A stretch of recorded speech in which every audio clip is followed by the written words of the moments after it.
हम लोग पढ़ाई कर रहे थे भाई हड़प्पा एज के बारे में। कुछ पॉइंट्स और बचे हुए हैं, उसके बारे में हम लोग एक एक करके देख लेते हैं। जैसे कल जितने भी साइट्स थे लगभग हो गया था, लेकिन एक दो छूट गया था। जैसे यहाँ से ये सवाल कई बार पूछा जाता है कि जो लोथल जो साइट्स है वो तो कल ही बता दिया हूँ गुजरात में, लेकिन ये जो लोथल साइट्स था यह किस नदी के किनारे स्थित था। तो जो लोथल जो साइट्स है वो अभोगवा नदी के किनारे स्थित था। इसके बाद लगभग चीज़ें हो गया था। अब देखते हैं एक एक करके पॉइंट्स। यदि आपसे पूछा जाए कि यहाँ का समाज कैसा था, लोग बाग कैसे रहन सहन जो भी करते थे, तो समाज के बारे में यदि बात करें तो पॉइंट नंबर फर्स्ट, समाज जनरली देखने को मिलता है कि यहाँ का समाज दो कैटेगरी में इजली बटा हुआ था। कल भी मैं पिछले क्लास में ही बताया हूँ। और यह जो दो कैटेगरी था, एक ऊंचाई पे रहा करते थे, ठीक है, जिसमें आबादी क्या थी, काफ़ी कम थी। मतलब कुल मिलाकर के कह सकते हो ये रिचेस्ट लोग थे। और इनका हमेशा जो है ना डोर जो ओपन होता था वो पूर्व की ओर होता था, और इसकी ऊंचाई कम, ज़्यादा आबादी कम, लेकिन ये काफ़ी निचले स्तर में रहते थे, काफ़ी नीचे, ठीक है। और इसकी आबादी देखने से ही लग रहा है आबादी क्या होगा, ज़्यादा। और इनका जो ओपन जो डोर होता था वह होता था वेस्ट की ओर। मान्यता यह है कि ये जो कम आबादी वाले लोग थे ये शासन किया करते थे इन सभी पे या पूरे साम्राज्य पर। और जो शासन का जो हेड जो होता था उसे हम लोग आज के डेट में पंडित, उस समय के डेट में हालांकि पुरोहित शब्द अभी भी यूज करते हैं हम लोग। इन सबों का यह मान्यता था कि जब सुबह हम उठें तो सबसे पहले सूर्य भाई किस दिशा में दिखा होता है, सन ईस्ट। तो ऊंचाई पे ये रहेंगे तो सबसे पहले सूर्य का दर्शन कौन करेंगे, ये। लेकिन इन सबों का डोर ये तो काफी नीचे में है, और डोर भी ओपन किधर हो रहा है, वेस्ट की ओर। तो ये सब दर्शन पहले किसका करेंगे, पुरोहितों का। और पुरोहित का दर्शन करेंगे। इसका मतलब यह हुआ कहीं ना कहीं इनडायरेक्टली को गुलामी परंपरा देखने को मिल रहा है, समाज में भेदभाव भी देखने को मिल रहा है। तो यहाँ पे कौन रहेंगे, पुअर लोग, जैसे साफ सफाई कर्मचारी रहेंगे, किसान रहेंगे, लोहा पीटने वाले रहेंगे, बहुत सारे हैं। तो रिचेस्ट लोग यहाँ रहा करते थे। लेकिन अब ये जो था, ये जो लोग थे, एक तो ये इनके चारों ओर एक कवर्ड भी रहता था, दीवार, बाउंड्रीज, और पूरा लगभग हड़प्पा में ये देखने को मिलता है ये पूरा कवर्ड होता था। सेफ्टी इनके लिए भी था, ठीक है। और मोहनजोदड़ो में यह स्पष्ट रूप से देखने को मिलता है। कोई अटैकर दूसरे देश का अटैक ना कर दे, ठीक है, कोई तरह की दुर्घटना ना हो जाए, तो ये। और इसी बीच में काफ़ी बड़े बड़े जगह होते थे जिसमें बाजार वगैरह लगाया गया था। तो एक तो हो गया सामाजिक परिवेश ये। दूसरा यदि देखा जाए तो समाज में समानता कहीं ना कहीं देखने को मिलता है। जेंडर में मेल फीमेल में कोई भेदभाव नहीं था, जैसे आज के डेट में लगभग भेदभाव है, पुरुष प्रधान समाज है। उस समय यदि कहोगे तो मेल और फीमेल दोनों लगभग इक्वल पद पे थे। लेकिन बुक से यह मालूम चलता है कि इनका वर्चस्व ज्यादा था। अब वर्चस्व ऐसा नहीं है कि ये जो कहते थे यही ये करेंगे, फीमेल, क्योंकि फीमेल को एक प्रकार से देवी का रूप दिया गया है। ध्यान रखना ये सब चीज। यहाँ पे सत्य बोलने वाले ज्यादा होते हैं, वो सतयुग वाला कहानी आप लोग सुने ही है। तो इसी कारण से पूछा जाता है जो हड़प्पा का समाज था वो पितृ सत्तात्मक था या मातृ सत्तात्मक। तो आप क्या कहेंगे, यह मातृ सत्तात्मक था। माता का वेटेज कहीं ना कहीं सभी क्षेत्रों में क्या था, ज्यादा था। रहन सहन की यदि बात करें तो सभी लोग, जैसे आज के डेट में क्या होता है, हरिद्वार जाते हैं, ठीक है, वैष्णो देवी जाते हैं, बद्रीनाथ, केदारनाथ, वैसे सभी जगह जितने भी टाउन एरिया थे, उस टाउन एरिया का एक पॉपुलर प्लेस हुआ करता था, बहुत बड़ा एरिया होता था। और ये हो गया एक तरह से वाटर वाला एरिया। इसके चारों ओर मंदिर भी होते थे, कपड़े लत्ते बदलने के लिए भी होते थे, जिसे कहते हैं हम लोग धार्मिक अनुष्ठान।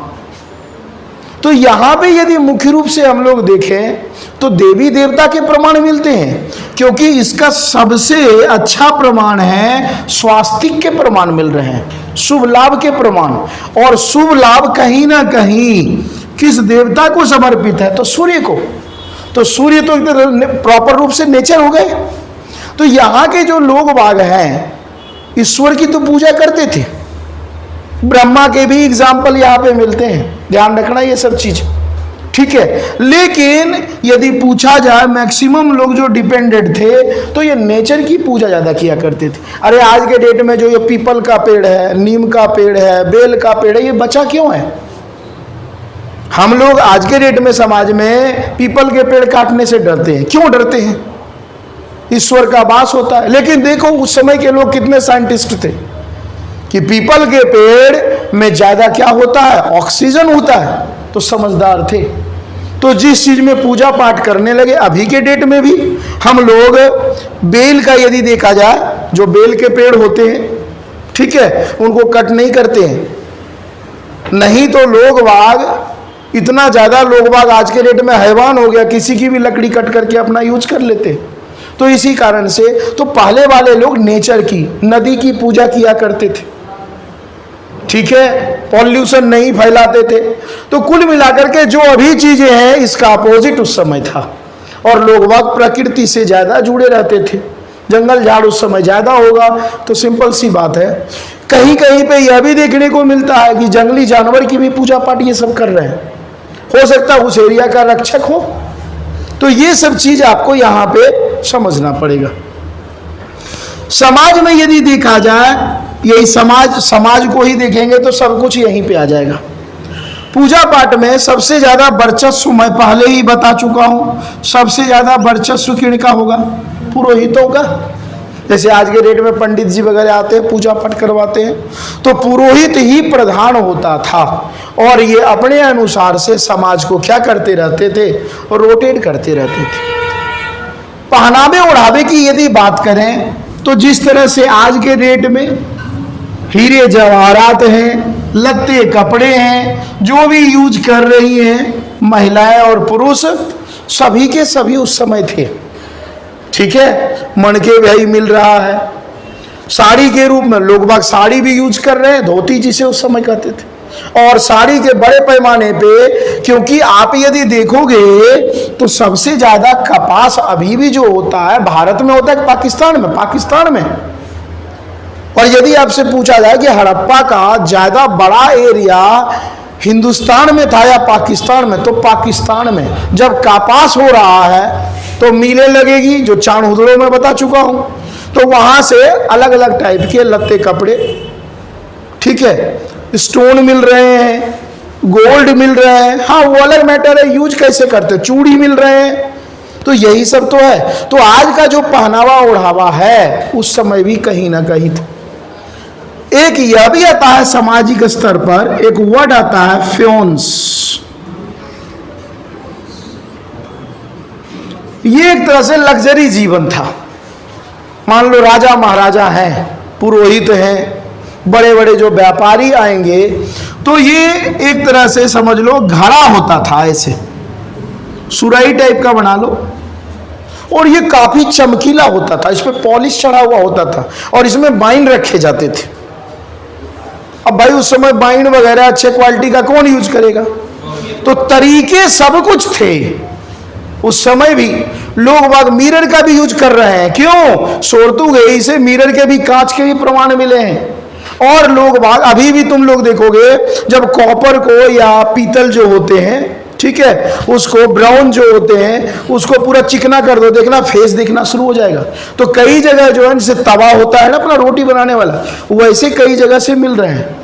तो लोग बाग आज के डेट में और उस डेट में कोई अंतर नहीं है, बस यही है उस समय का इन्वायरमेंट बिल्कुल क्लीन था, क्योंकि हम लोग इन्वायरमेंट को देखते हुए सब काम करते थे। और सामाजिक स्तर की यदि हम लोग बात करें, सामाजिक स्तर की यदि बात करें तो देखो समकोण काटती हुई सड़कें थी, ये पूछा जाता है। जैसे मान लो आज के डेट की यदि हम बात करें तो ये बेटा है मेन सड़क, ध्यान रखना, और ये मान लो ये बिल्डिंग है चारों ओर से, यहां से पतली गली इसमें मेन सड़क में आगे क्या हो जाएंगे, ज्वाइंट हो जाएंगे, ये आगे निकल जाएंगे। इधर चारों ओर से क्या होगा, ये गली होगा, ध्यान रखना ये सब चीज, ये ऐसे, और ये फिर क्या हो जाएंगे, ये आगे निकल जाएंगे, ये भी क्या होंगे, आगे निकल जाएंगे, ये ऐसे, ये ऐसे, और फिर इधर भी क्या होगा, इधर भी बिल्डिंग होगा, ऐसे करके बहुत ही सोच समझ करके बनाया गया है। जब बनावली को चेक करोगे, बनावली के बारे में कहा जाता है, जैसे आज के डेट में सबसे ज्यादा भारत का आज के डेट में डेवलपमेंट जो सिटी है, सुसज्जित तरीके से बनाया गया, वो कौन सा है, चंडीगढ़। ध्यान रखना, चंडीगढ़ को बड़े सोच समझ के प्री प्लान के तहत बनाया गया है। तो यहां देखो इस तरह से बीच बीच में पार्क भी है, और कभी भी ये मेन रोड हो गया, मेन रोड के तरफ एक भी दुकान नहीं होंगे, एक भी दरवाजे नहीं होंगे, एक भी खिड़कियां नहीं होंगी, क्योंकि धूल डस्ट ना आ जाए घर में। तो उस समय के लोग वह कितने समझदार थे, इसी में सीवर लगे हुए रहते थे इसमें, और बड़े बड़े हॉल होते थे हर टाइम। तो उस समय का जो समाज था जबरदस्त समाज था, रहन सहन खान पान उठ बैठ सब कुछ कहीं ना कहीं समान था, लेकिन थोड़ा सा वही जो मैं अंतर आप लोगों को बताया हूं। बाकी खेती बाड़ी की यदि बात करें समाज में, तो लगभग जो फसल हैं जनरली सभी फसल के प्रमाण मिल रहे हैं, चाहे वो दाल हो, चाहे वह गेहूं हो, ज्वार हो, बाजरा हो। और जो एरिया, मैं एक सिंपल सा थॉट बता देता हूं, जो एरिया बेटा अभी ज्वार का है, जो एरिया बाजरा का है, लगभग उस समय भी वही एरिया था। जैसे ज्वार बाजरा राजस्थान हो गया, गन्ना हो गया। हालांकि यदि आपसे पूछा जाए क्या गन्ना के प्रमाण हड़प्पा से मिले हैं, तो अभी तक प्रूव नहीं मिले, लेकिन रिसर्च चल रहा है। अब रिसर्च जो बेटा चल रहा है हड़प्पा का, तो हड़प्पा का टाइम लगभग देखा जाए तो हड़प्पा कितने वर्षों तक चला, 1000-1500 वर्ष तक। अरे 3200 से लेकर 1750 में समाप्त हो रहा है, तो लगभग 1710-27 है ना, 1000-1500 वर्ष चला। तो हड़प्पा की खुदाई चल रही है, ध्यान रखना। हड़प्पा इन द सेंस जितने भी, चाहे धौलावीरा हो चाहे लोथल हो, 4-5 लेयर में हड़प्पा का नाश हुआ है। जैसे मैं आपको बताया 1921 में आया मार्शल, तो सबसे पहले ऊपरी हिस्सा ही तो खोदेगा। ऊपरी हिस्सा में देख रहा है लोग बागों का स्टैंडर्ड बड़ा अच्छा है, खान पान रहन सहन नाव मिल रहे हैं, तलवार अच्छे क्वालिटी के मिल रहे हैं। सेकेंड में जाते हैं तो यहां की तुलना में यहां मिट्टी के बर्तन ज्यादा मिलेंगे, यहां जाएंगे यहां पत्थर मिलेंगे। क्यों? क्योंकि बेटा ये बाढ़ आया। आज भी हड़प्पा के लोग बाग क्या करते थे, अब खेती करने के लिए उतने उनके पास साधन तो नहीं होंगे, वो बड़े समझदार होते थे। जब बाढ़ का समय खत्म हो गया, वहां आए, अपना झोपड़पट्टी बनाए, जब तक बाढ़ नहीं आएगा तब तक वो खेती कर लेते थे।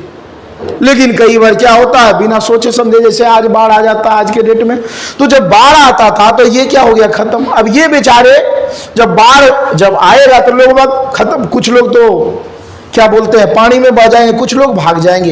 यही जो भागेंगे तो अपने प्लॉट पे फिर रखेंगे ना नींव।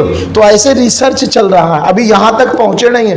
हो सकता है पाषाण काल से पहले भी कोई सिविलाइजेशन हुआ करता होगा, तो पाषाण काल तक अभी रिसर्च चल रहा है, हर दिन चल रहा है। और आए दिन आप सुनते होंगे यहाँ से ये मिले।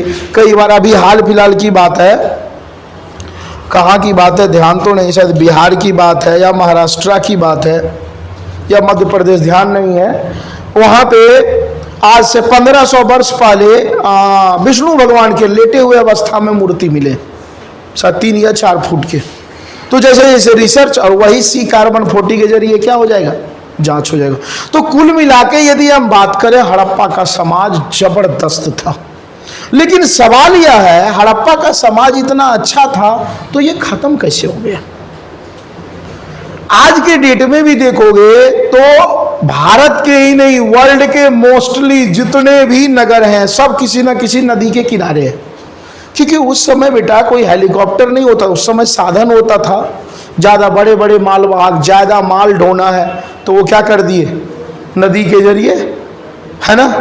तो ये कंडीशन, अब यहाँ पे देखा जाए तो दो तरह की थॉट अभी भी चलता है। लेकिन यहाँ से मुख्य रूप से यदि देखा जाए तो एक चीज ध्यान रखना, हड़प्पा लगभग जो कंप्लीट रूप से समाप्त हुआ वो कब हुआ, 1750 BC में। और इसका एक कोई कारण नहीं है बल्कि पारिस्थितिकी असंतुलन माना जाता है। पारिस्थिति मतलब पृथ्वी का असंतुलन। अब जैसे जो नदी के प्रॉपर किनारे होगा, जैसे मोहनजोदाड़ो लो, नदी काफी बड़ी सिंधु, मोहनजोदाड़ो को मृतकों का टीला कहते हैं। और जब बॉडी जब ढूंढने लगा तो भाई वहां रेत ज्यादा मिल रहे हैं। अब रेत बॉडी के आसपास है सभी जगह, तो क्या अनुभव होगा कि ये जो सभ्यता खत्म हुआ होगा कैसे, बाढ़ के कारण। अब भाई बाढ़ में कुछ लोग बह भी गए होंगे, उसके जो नीचे होंगे आमरी, चाण, उदड़ो या और जो होंगे बालाकोट वगैरह, बॉडी सड़ गया होगा। जब सड़ेगा तो लोग बाग उस समय नो डाउट कुआं का प्रयोग होने लगा था लोग बाग, लेकिन सभी जगह जैसे आज के डेट में बेटा शहरी क्षेत्रों में सब सुविधा है, क्या गांव में है? तो मेन टाउन एरिया में तो इसका यूज होता होगा कुआं का। कालीबंगा में हर घर में मिल रहे हैं कुआं, सोचो कितना डेवलपमेंट था। हो सकता है लोग बाग रिचेस्ट लोग रहते होंगे वहां। अरे भाई कुआं बिल्डिंग जो बनवाएगा कौन बनवाएगा, जिसके पास पैसा ज्यादा होगा। कहीं सार्वजनिक कुआं भी मिल रहा है, अभी भी तुम गांव वगैरह में जाओ। अब वो बॉडी सड़ेगा गलेगा, लोग बाग पानी यूज करेंगे नदी का मीठा पानी होता है, तो हो गया ना महामारी, बीमारी फैली ना, वाटर पॉल्यूशन। दो कारण। कुछ लोग ये मानते हैं जैसे अभी अर्थक्वेक आता है वैसे आता होगा, कुछ लोग ज्वालामुखी भी मानते हैं।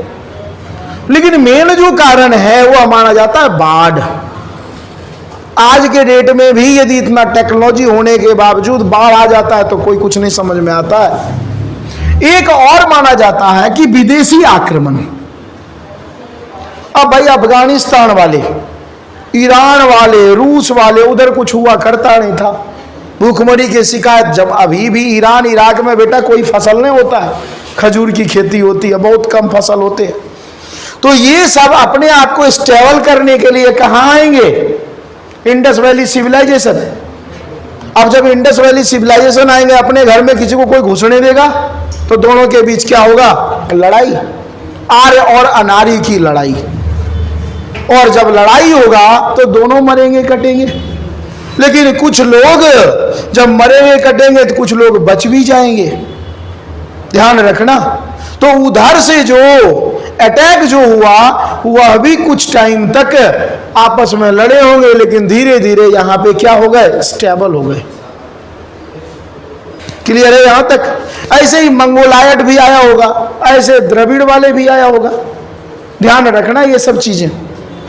अब जब आया तो कहीं पे, अब रिसर्च जब चल रहा है तो रिसर्च में बेटा दिख रहा है एक घोड़े हैं 8 फुट के, एक घोड़े हैं 5 फुट के, एक की हाइट 10 फुट है, एक की हाइट 6 फुट है। तो कहीं ना कहीं ये मिक्स वैरायटीज है। तो कहीं पे माना जाता है बाढ़ कारण, कहीं पे माना जाता है महामारी, कहीं माना जाता है भूकंप, कहीं माना जाता है आर्य और अनार्य का अटैक। मतलब किसी एक कारण से हड़प्पा का नाश नहीं हुआ, बल्कि कई कारण इसमें शामिल थे। अब यहां की लिपि की यदि पूछ दे कि ये लिपि कैसा मिलता जुलता है, तो साउथ इंडिया का लिपि है द्रविड़ लिपि। तो लिखावट अभी भी जो है ना द्रविड़ लिपि का मुख्य रूप से माना जाता है।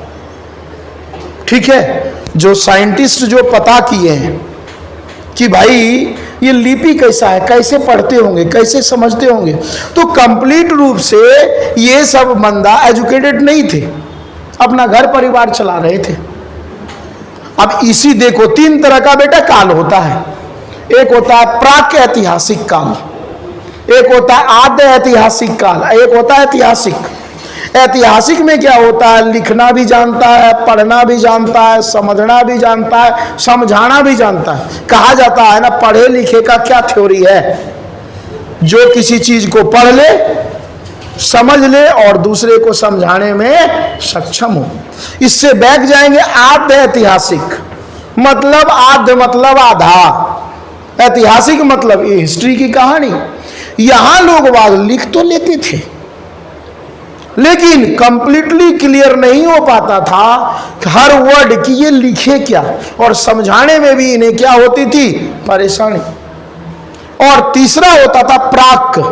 तो ये जो हड़प्पा वाला जो आ रहा है सेक्शन, ये प्राक और आद्य दोनों में आ रहा है। अब प्राक में कंप्लीट क्या आएगा, स्टोन एज।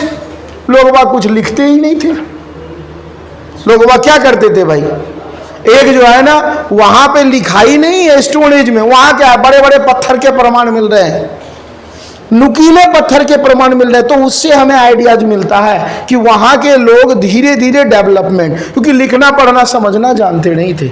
और यदि आपसे पूछा जाए कि ऐतिहासिक काल की शुरुआत कब से हुई, तो ये माइंड में सेट करना 600 BC मतलब महाजनपद काल। और यदि यह पूछा जाए कि पहली बार स्क्रिप्ट को पढ़ने वाला बंदा कौन था, बताओ कौन बताओगे? पहली बार किसी भी स्क्रिप्ट को पढ़ने वाला कौन था? James Prinsep. और किसका स्क्रिप्ट को पहला पढ़ा था? वो सम्राट अशोका के स्क्रिप्ट। कई बार ये सब सवाल आता है और यहां पे मैं क्वेश्चन एक होमवर्क दे रहा हूं कि जेम्स प्रिंसेप ने इस स्क्रिप्ट को किस वर्ष पढ़ा था। अब ये तो बाद में बताना भाई, जो होमवर्क है। इसके अलावा यदि देखा जाए बेटा, तो और कोई खास सवाल तो मुझे नहीं लग रहा है कि आपके। अच्छा, दफनाने की व्यवस्था की यदि बात करें, लोग बाग मरते थे, जो आज प्रक्रिया है दफनाने का, कुछ लोग क्या करते हैं मिट्टी के में दबा देते हैं, कुछ लोग क्या कर देते हैं दाग लगा देते हैं, जला देते हैं। उस समय एक और प्रक्रिया देखने को मिल रहा है कुछ समुदाय में। पहले पारसी समुदाय में हुआ करता था, वो क्या करते थे, डेड बॉडी को खुले मैदान में छोड़ देते थे और वो क्या करते थे, जो चील कौवे हैं वो आकर के उसके बॉडी को क्या करेंगे, खाएंगे। उससे क्या होता था, लास्ट बॉडी लास्ट तक कहीं ना कहीं क्या आ गया, काम आ गया। बाकी और देखा जाए वैवाहिक जो परंपरा है, कहीं पर यह भी देखने को मिलती मेल और फीमेल मियां बीवी दोनों एक साथ दफनाए जा रहे हैं। तो इससे क्या लक्षण मिलता है? हो सकता है सती का प्रमाण हो, सती प्रथा। ऐसा तो ये तो एक बार संयोग होगा बेटा, कई जगह से मिला है कि पति और पत्नी दोनों को दफनाए जा रहे हैं। तो इससे यह साबित मिलता है, हो सकता है क्योंकि वो सतयुग चल रहा है। ध्यान रखना, सती पहले कौन सा युग आया है, दूसरा, तीसरा द्वापर आ रहा है, अभी नहीं आएगा द्वापर आएगा 950 के आसपास, महाभारत की लड़ाई। ध्यान रखना। तो कहीं ना कहीं ये सतयुग की घटना हो सकता है, सती सावित्री वाली जो कहानी। लोग वहां मर रहे हैं तो उनके साथ जो वो जनरल लाइफ में यूज कर रहे हैं चीजें, उनको भी दफनाया जा रहा है कि उनकी आत्मा को क्या मिले, शांति मिले। और जो अभी प्रक्रिया है 13वीं का जो भी है, ये उसी समय से चलता आ रहा। बाकी टोटके टोने जो समाज में होता है उस समय भी था, भूत प्रेत ये वो हवा बयार वो उस समय भी था। मतलब जनरल लाइफ में कुछ ही चेंज है। हाँ, ये हुआ कि हम लोग कुछ ज्यादा मॉडर्न हो गए जिससे नुकसान हम ही लोगों को देखना पड़ रहा है। तो ये पूरा का पूरा हड़प्पा का फेज था। स्टार्टिंग यदि ध्यान रखना तो स्टार्टिंग 3200 और बिल्कुल एंडिंग पॉइंट रखना। तो अब यहां से बेटा जो लोग बचेंगे ना, ये जहां तहां भटकते रहेंगे। कितने वर्षों तक? लगभग 250 वर्षों तक। लेकिन जब मैं बताया हूं विदेशी अटैकर आया, इंडियन आया, रहेंगे, साथ रहेंगे, शादी ब्याह होगा, ठीक है, फिर यही सब एक नई सिविलाइजेशन को जन्म देगा और जिसे हम लोग क्या कहेंगे, वैदिक काल। वैदिक मतलब ज्ञानियों का काल, ठीक है। और ये वैदिक काल जो शुरू होता है वो कब होता है, 1500 बीसी में, और समाप्त कब होता है, तो 600 बीसी में। इसमें मुख्य रूप से हम लोग पढ़ेंगे जो 4 वेद हैं, उस 4 वेद के आधार पे ही हमें समाज समझ में आएगा कि इस समय का समाज। लेकिन जो हड़प्पा का स्टैंडर्ड था, पाषाण का स्टैंडर्ड था, जैसे हम लोग आएंगे वैदिक में, तो वैदिक के शुरुआत में ऋग्वेद में तो महिलाओं का स्थिति बढ़िया रहता है, लेकिन जैसे आएंगे लेटर वैदिक में, उत्तर वैदिक में, महिलाओं की स्थिति हद से बद से ज्यादा बदतर हो जाती है। तो धीरे धीरे महिलाओं की स्थिति में गिरावट आएगा और पुरुष समाज अपने आप को क्या करेगा, वर्चस्व बनाएगा। तो ये पूरा का पूरा सेक्शन था। कुछ और पूछना है तो बताओ, फटाक से बताओ। हड़प्पा में कोई सवाल है तो पूछ लो, है कोई सवाल?